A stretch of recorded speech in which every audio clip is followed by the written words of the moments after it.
La première chose que tu feras quand tu remonteras sur scène, je vais pousser un énorme cri de jubilation en coulisses. Waouh!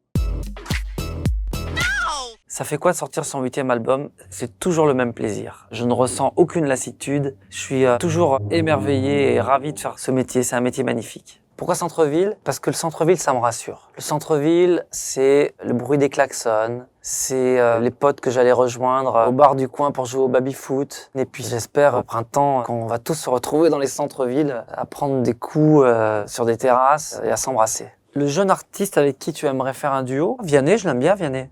Prends ma main de beau papa. Ça t'arrive souvent de conduire en plein Paris tout en jouant du ukulélé? Avoue, on t'a vu. Oui, c'était rue des Martyrs. Il y avait un bouchon, donc ça n'avançait pas. Et c'est vrai que j'étais au volant et j'avais le ukulélé comme ça.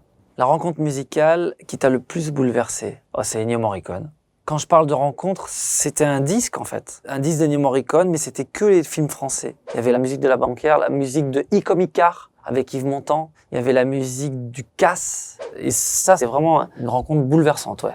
L'application à laquelle tu es complètement addict, je suis pas un dingue des réseaux sociaux. Je ne veux pas être esclave des réseaux sociaux et je ne veux pas subir ce fléau. Comment empêcher ces enfants de passer 24 heures sur 24 sur leur portable? C'est impossible. En revanche, on peut déjà donner des petites règles, par exemple à table, pas de portable. Les rumeurs, tu les prends et tu en fais quoi? Pour moi, les rumeurs aujourd'hui sur les réseaux sociaux, c'est l'absence totale de présomption d'innocence. Donc, je n'aime pas les rumeurs. Il paraît que, on a dit que, je me méfie. Mon titre préféré de tous les temps, A Forest, des Cure.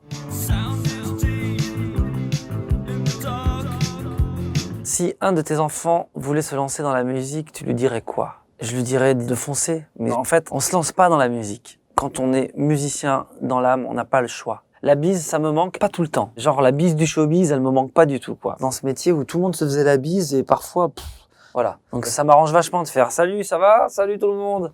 Comment sauver la culture? Déjà, la première chose, c'est pas de la taxer de non essentiel, c'est d'être conscient en plus qu'on est dans un pays magnifique pour la culture. La rumeur.